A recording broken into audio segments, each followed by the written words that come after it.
Bismillahirrahmanirrahim.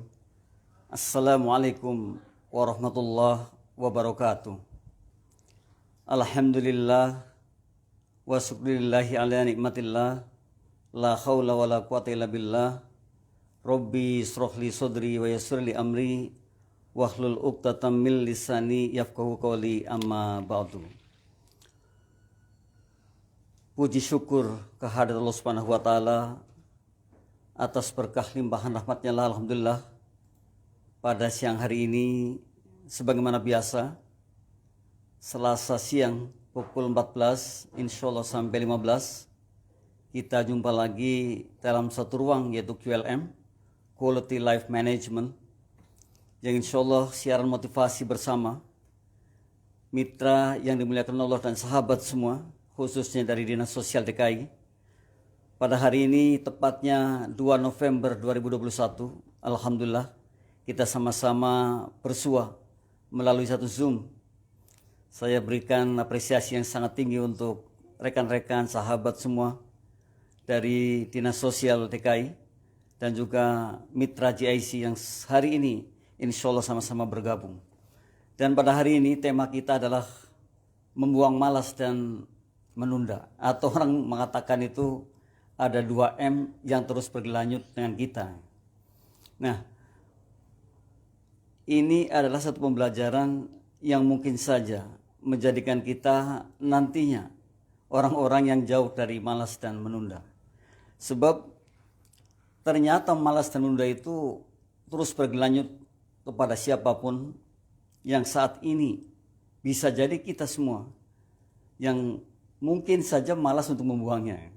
Oleh karena itu, pada QLM 218 ini kita akan membahas tentang bagaimana cara membuang malas dan menunda dengan 9M.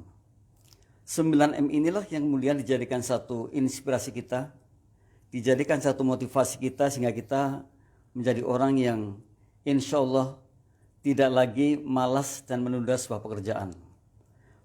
Dampak dari malas dan menunda ini sebenarnya sangat luar biasa. Bisa jadi justru menjadi penghalang suksesnya kita hanya karena malas dan menunda sebuah pekerjaan.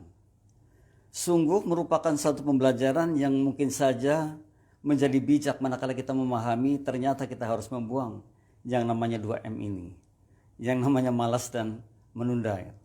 Nah, dari 9M yang akan kita bahas itulah cara kita membuang malas dan menunda. Semoga apa yang akan kita sajikan dijadikan satu inspirasi bagi kita semua untuk menjadikan kita orang yang tidak lagi menunda pekerjaan, tidak lagi malas terhadap sesuatu. Dan insya Allah apapun yang ingin kita targetkan, yang ingin kita gapai akan menjadi sebuah kenyataan. Kita lihat satu persatu mitra dan sahabat semua, dari 9M sebagai inspirasi kita, motivasi kita agar kita menjadi orang yang tidak lagi nantinya malas dan juga menunda. Oleh karena itu temanya adalah membuang malas dan menunda. Ini mesti dijadikan satu topik besar bagi kita, bahwa kita akan membuang malas dan menunda. Dan 9M ini bisa kita praktekkan, merupakan sebuah terapi bagi kita sehingga kita betul-betul akan menjadi orang yang jauh dari malas dan menunda. Kita akan lihat satu persatunya. M yang pertamanya adalah ketika kita akan bicara malas dan menunda. Ini belum bisa.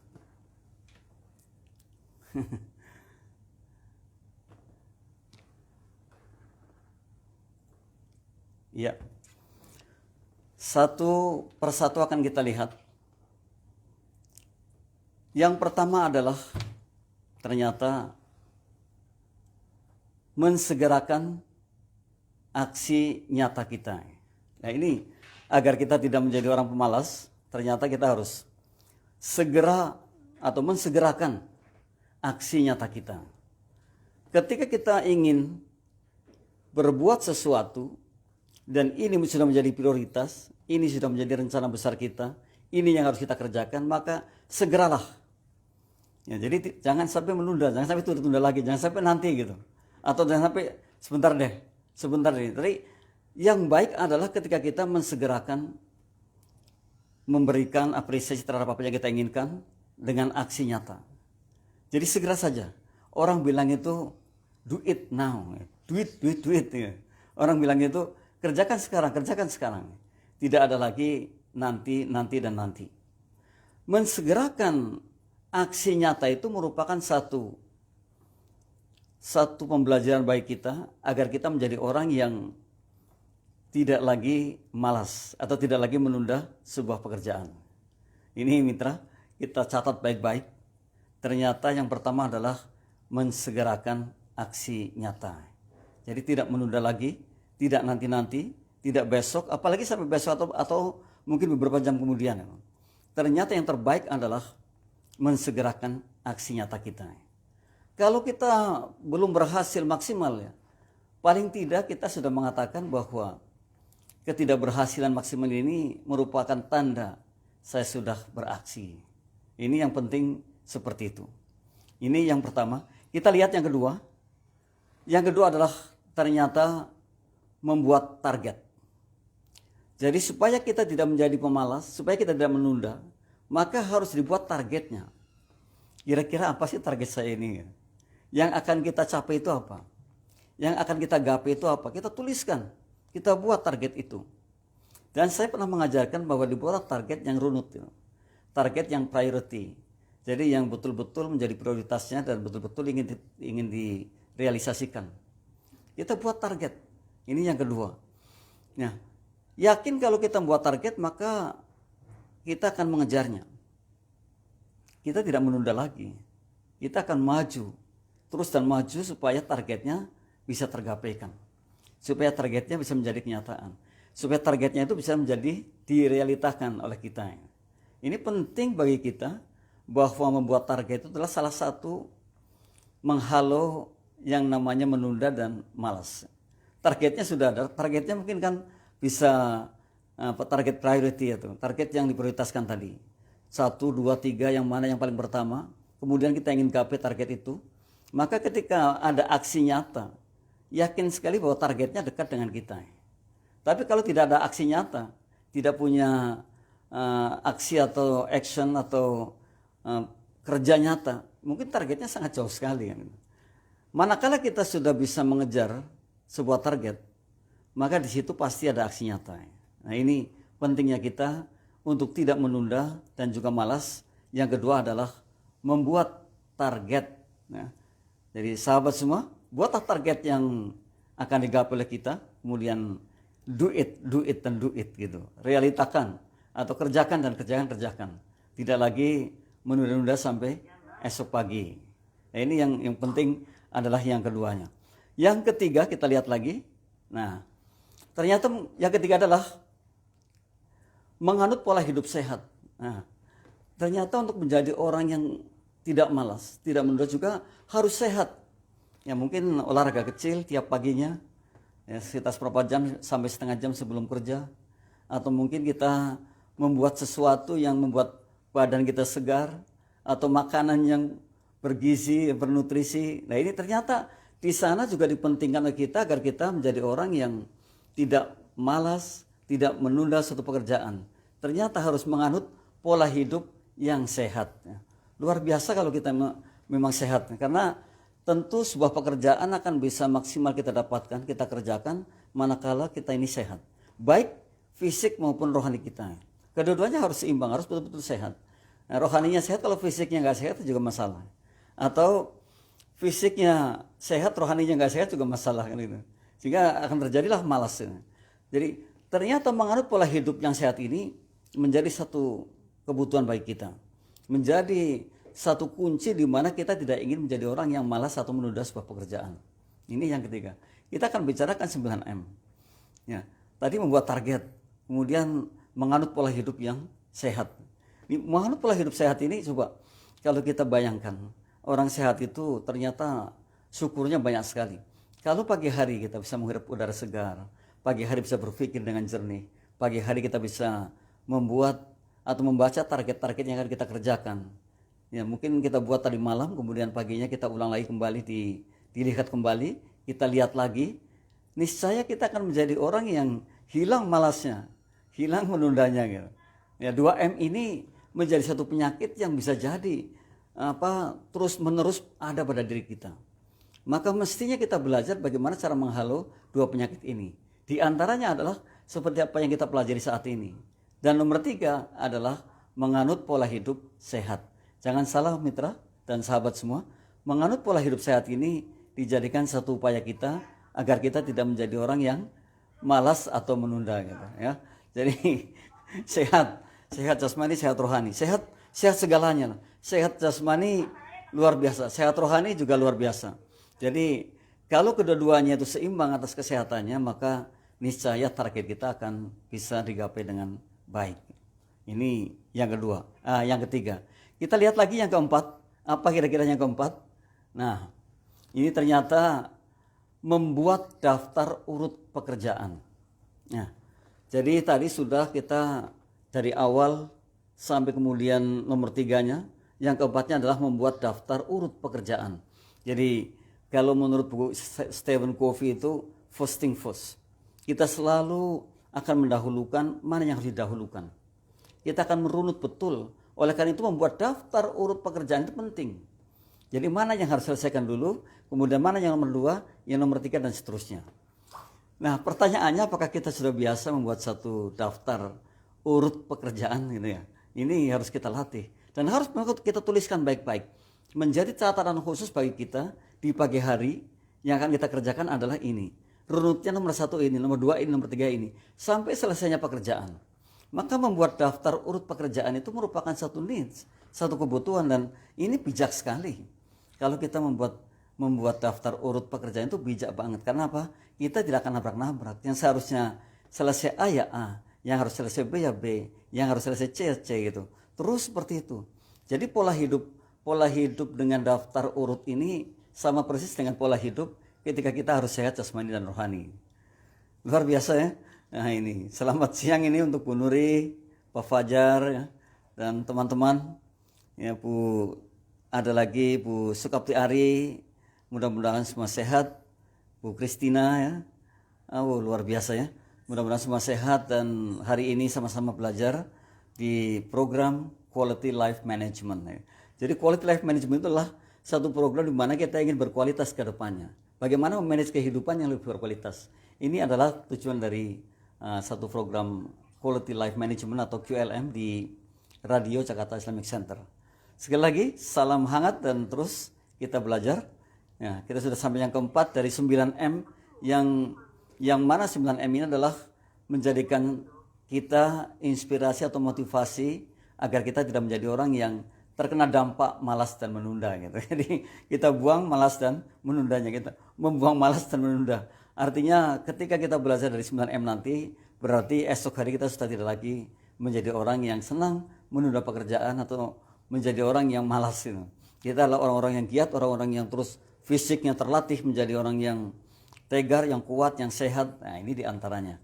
Ini yang keempat adalah membuat daftar urut pekerjaan. Nah saya yakin kalau sahabat kami dari Dinas Sosial ini mungkin sudah biasa membuat daftar urut pekerjaan. Karena saya yakin orang-orang yang teratur itulah sebenarnya orang yang paling bahagia. Karena apa? Memahami ini harusnya saya seperti ini saya di sini, ini saya berada di sini. Jam sekarang saya harus begini. Jadi kalau itu yang dikerjakan maka hasilnya pun akan sangat maksimal. Berbeda kalau kita tidak membuat daftar urut pekerjaan. Jadi akhirnya apa yang terjadi?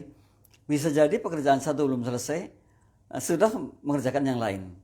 Belum selesai lagi, sudah mengerjakan yang lain lagi. Akhirnya kan tumpang tindih gitu. Orang bilang tumpang tindih. Dan kalau pekerjaannya tumpang tindih kan tidak profesional. Bisa jadi ada yang kelewat. Bisa jadi ada yang tidak bagus. Bisa jadi ada yang salah gitu. Karena tumpang tindih itu. Oleh karena itu, membuat daftar urut pekerjaan ini dijadikan satu kebiasaan kita. Dan ini adalah salah satu kita agar tidak kena dampak malas dan menunda gitu ya. Ini yang keempat. Kita lihat yang kelima. Nah, memberi hadiah pada diri sendiri. Pentingnya kita memberi hadiah pada diri sendiri adalah ketika kita merasakan betapa luar biasanya. Kita sering memberi hadiah pada orang dengan sorak-sorai, dengan mengatakan hebatnya, dengan aplaus yang banyak. Namun bisa jadi kepada diri sendiri tidak pernah sama sekali. Padahal penting memberikan hadiah pada diri sendiri. Ucapan hamdalah, alhamdulillah saya sudah hadiah. Alhamdulillah saya bisa mengerjakan ini. Alhamdulillah ini bisa selesai. Alhamdulillah saya bisa pertemuan ini dengan mungkin rekan bisnis saya atau mungkin partner kerja saya sukses besar. Memberikan hadiah pada diri sendiri itu menurut para pakarnya, menurut para ahli psikologi itu penting sekali. Karena apa? Karena ternyata akan membangkitkan jiwa-jiwa yang bagus pada esok harinya. Karena kemudian akan melihat bahwa ternyata saya mampu. Dan bisa memberikan motivasi yang sangat luar biasa pada diri sendiri. Ini memberikan hadiah pada diri sendiri. Satu pertanyaan besar, ketika kita tidak pernah memberikan hadiah pada diri kita sendiri. Lalu kemudian pertanyaannya, perlukah kita memberi hadiah pada diri sendiri? Ini pertanyaan yang mungkin dijawab oleh Anda semua. Namun menurut yang kita pelajari, yang kita baca, yang kita dengar adalah sebuah hal yang mesti kita kerjakan. Sebuah hal yang mesti kita lakukan adalah memberi hadiah pada diri kita sendiri. Katakanlah sedikit, mungkin lihat tangan Anda, lihat tangan kita dengan mengatakan, luar biasa engkau tanganku.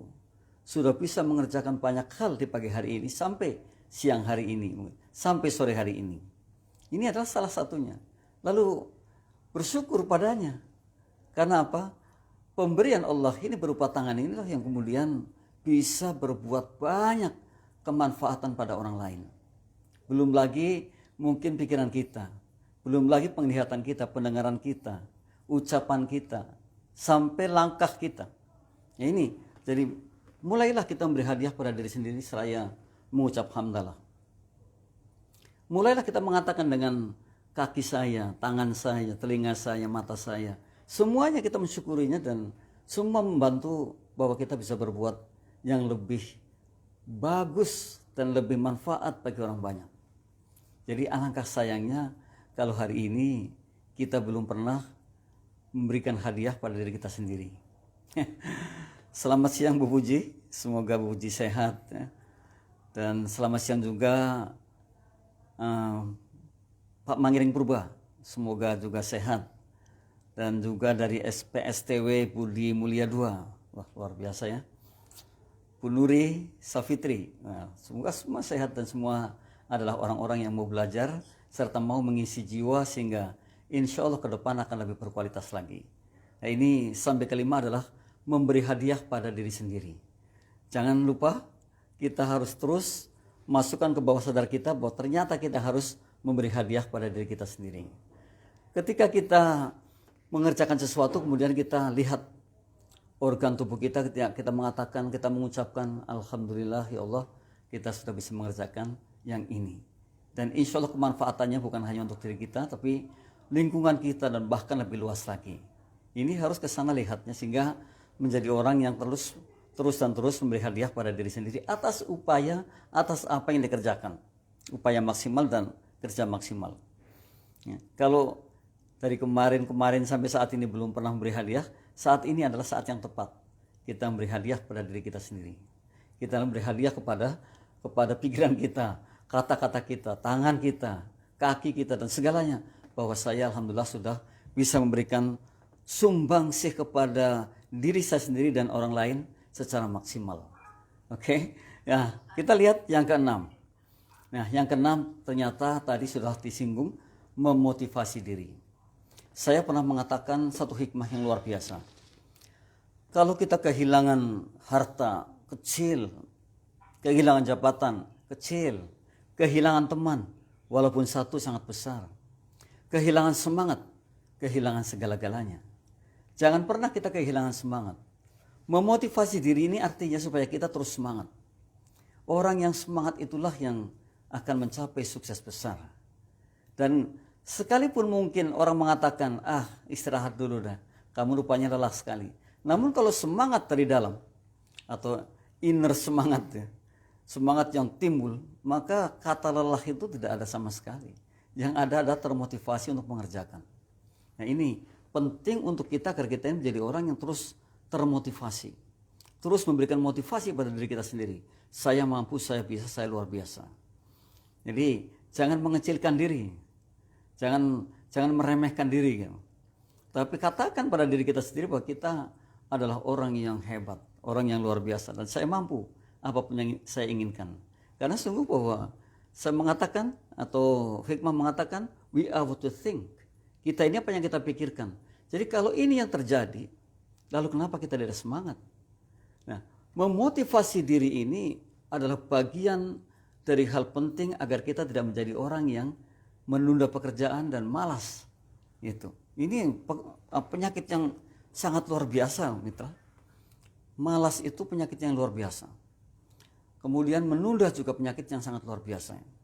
Yang bisa jadi justru akan membuat kita bukan orang-orang yang luar biasa. Hanya karena dua hal ini, malas dan menunda. Oleh karena itu, lihatkan yang sungguh-sungguh bahwa kita nggak boleh malas, kita nggak boleh menunda. Nah, kita kuat banget, itu. Saya kuat.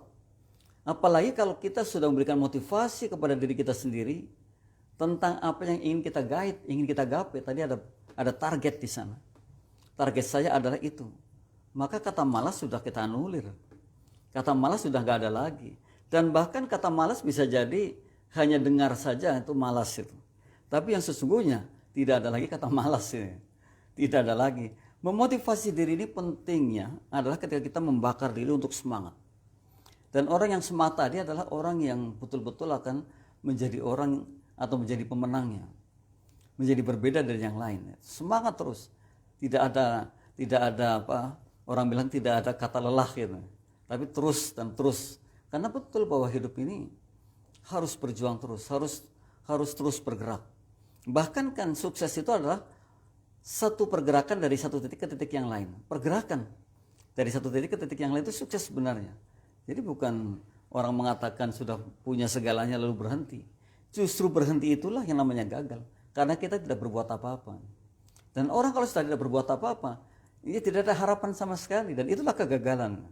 Selama kita masih bergerak, masih ada harapan.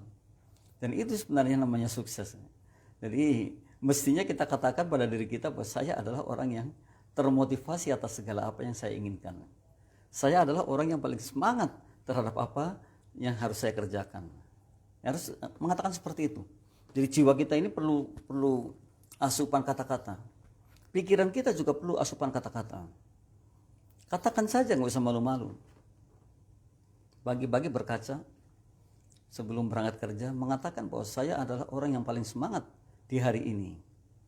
Saya semangat sekali. Kalau terus dikatakan seperti itu, sepertinya mustahil dia nggak semangat itu. Gitu. Karena kita ini kan tadi what we think.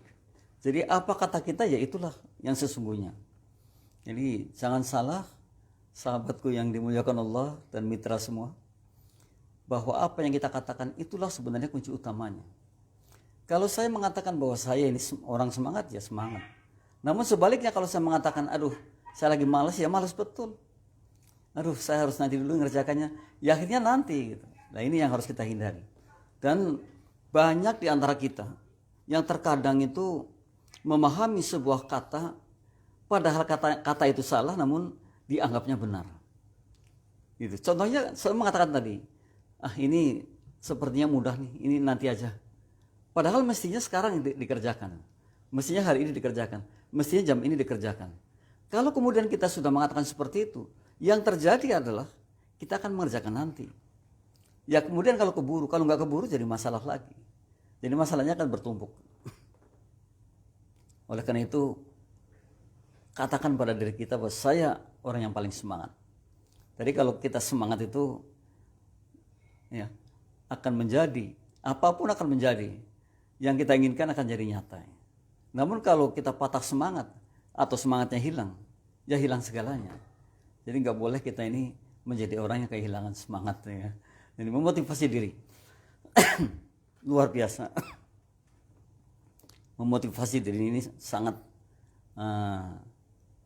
penting untuk kita untuk menjadi orang yang paling kuat, yang paling tegar, yang paling the best. Gitu. Saya ingin bahwa saya yang pertama untuk menjadi pemenangnya. Mestinya seperti itu. Toh saya mampu. Harusnya seperti itu, tidak ada kata tidak. Saya harus berbeda dengan yang lain. Saya harus betul-betul ini saya jemput. Karena ini adalah momen penting saya. Dan saya harus betul-betul bisa menggapai yang ini. Maka bisa yang terjadi bisa. Yang terjadi adalah yang kita inginkan, yang kita katakan. Jadi, kalau kita kemudian kata-katanya sudah penuh semangat, maka saya katakan tadi, kayaknya sih mustahil untuk tidak mendapatkan hasil yang maksimal. Inilah semangat. Jadi mari kita memotivasi diri. Kita lihat yang ketujuh. Ya, setelah yang keenam tadi, kita yang ketujuh. Apa ini yang ketujuh? Nah, membuat jadwal harian.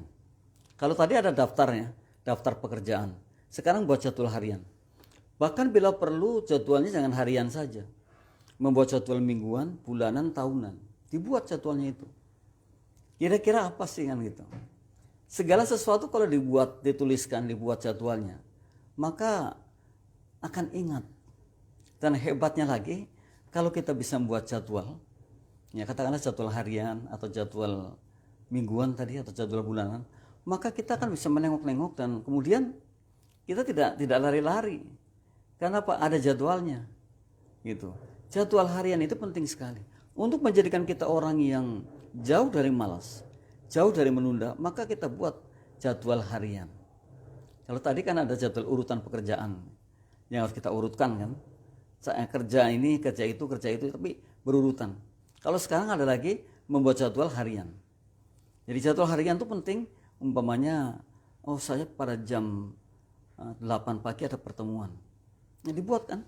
Nah, sehingga saya siap-siap dengan pertemuan apa, bahasan topiknya apa. Pada jam 10 pagi saya harus ketemu mungkin ya customer saya atau klien saya atau mungkin advisor saya atau mentor saya. Nah, itu nanti kalau kita dibuat jadwal seperti itu, setiap harinya kita menengok jadwalnya, maka semua juga akan teratur banget. Apalagi tadi kita harus menganut pola hidup sehat, termasuk pikiran kita harus sehat. Nah, kemudian di sana juga ada membuat daftar pekerjaan. Wah, nah ini ada lagi membuat jadwal harian. Kira-kira biasa apa enggak nih mitra ya? Mudah-mudahan biasa membuat daftar pekerjaan, membuat daftar harian, kemudian tadi ada aksi nyata, kemudian betul-betul akan menjadi orang yang tidak lagi menganut istilah malas atau menunda, ya, karena kita sudah paham bahwa yang ketujuh ini adalah membuat jadwal harian yang harus kita lalui. Kapan jadwal harian itu buat? Ternyata jadwal harian itu bisa dibuat jauh sebelum sekarang. Karena kita udah tahu, biasanya kan kalau pekerjaan yang akan kita kerjakan itu sudah ada jadwalnya. Maka kita buat seperti itu. Kemudian kita urutkan. Ada daftar urutnya tadi kan. Nah, pada membuat jadwal harian inilah yang menentukan hari-harinya kita efektif atau tidak. Aduh, luar biasa nih. Kalau kita tidak membuat jadwal harian, bisa jadi kita nggak efektif dalam bekerja sehari-harinya. Dan kita renungkan mitra, coba kita bekerja tanpa sebuah jadwal harian. Kemudian sore hari kita refleksi diri, kita kontemplasi gitu. Kemudian kita bandingkan dengan kita membuat jadwal harian, itu jauh berbeda. Dan waktu yang digunakan pun jauh berbeda atau jauh beda dalam hal manfaat. Ini pentingnya kita membuat jadwal harian. Kalau kita adalah orang-orang yang bijak, tentunya ada tadi jadwal urutan pekerjaannya dibuat, jadwal hariannya dibuat, mingguan atau bulanan dan tahunannya dibuat. Bahkan kalau saya pernah menyarankan, buatlah yang namanya lifeline, garis kehidupan. Saya sekarang umur sekarang ini berada di sini. Kemudian 5 tahun mendatang saya kira-kira apa?